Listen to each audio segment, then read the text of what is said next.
Hey guys, welcome back to the Judo Way of Life. Hope you're all well.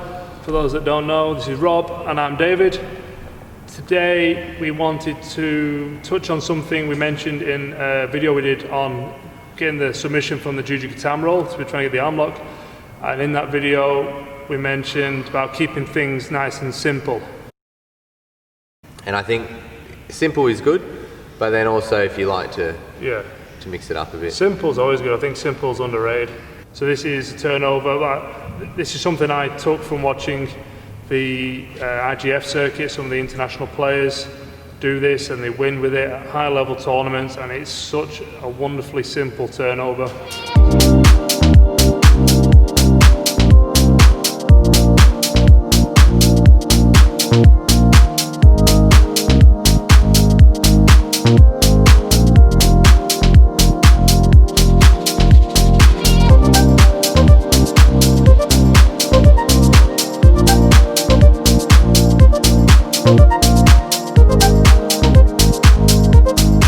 This particular turnover we're going to do start from behind our partner.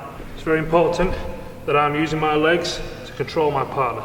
I'm keeping his weight down into the back of his legs. I'm pushing down into his lower back.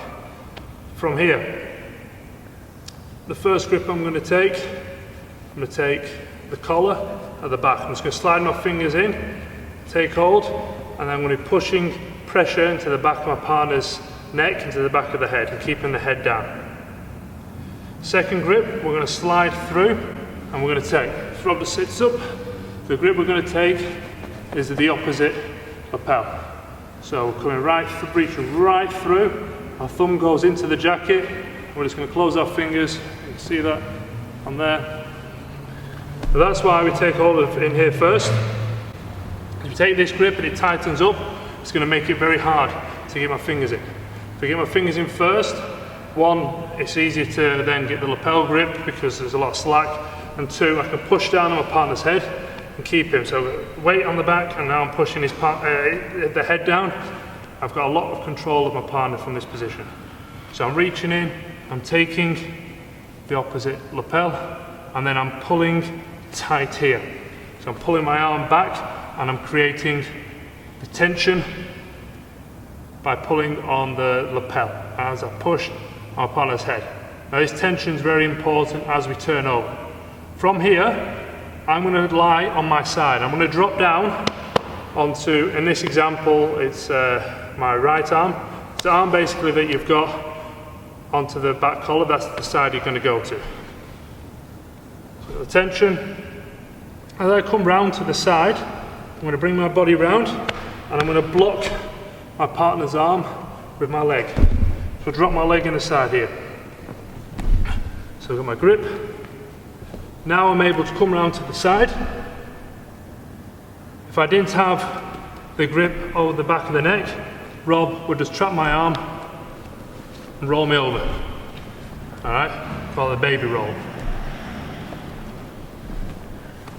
To mitigate that, we've got the pressure here. I'm going to come round. I bring my body weight onto the side, I'm going to trap my partner's arm, and then I'm just going to sit down onto my bum. Now as you can see, Rob is starting to come over. From here, it's very important that I've got this pressure on the back of Rob's head, and I'm pushing into his head to get the turn. And I'm pulling with my left arm on the lapel to get him to come over. Now, I've got to be careful that I don't just pull Rob on top of me here. Like, it's not the end of the world, but it definitely makes life harder. So as I'm pulling, I'm using this leg at the back to keep pushing my body weight. I'm doing this nice and slowly. If Rob suddenly just flips over, I've got to make sure I'm scooting my bum back and I'm keeping away, so I don't want to get trapped underneath Rob. Then from here, I've still got this pressure pulling down, and I'm pulling the collar in. So if Rob tries to sit up from here, okay, I'm pulling him back and I've got the control. So if he turns away, I've got the lapel. If he turns into me, I'm blocking his head, and I'm also coming in tight with my body, coming up onto my knees, and then this is the finishing bit. I'm going to slide his head underneath my armpit and drop the weight down here. So from start to finish, I've kept the same grip. I don't let go of that grip. I don't have to change at any point. It's relatively safe as a turnover, as long as you make sure you're keeping the control on at the beginning, you're not reaching over.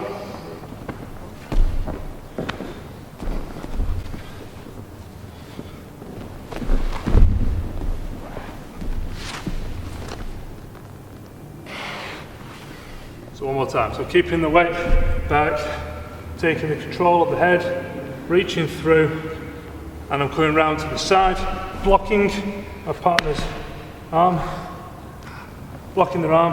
Now as I drop down, if he drops down slowly, keep his knee in the back of the shoulder there. Okay, it should be very uncomfortable. And you'll be creating tension. So Rob will be trying to pull onto his tummy, and I'll be keeping this tension here.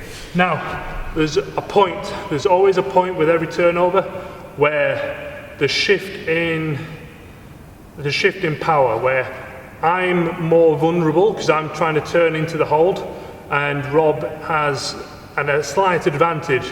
There's like a sweet spot where he'll try and escape. So that sweet spot is when I try and go from this position to trying to be on all fours so I can take the hold.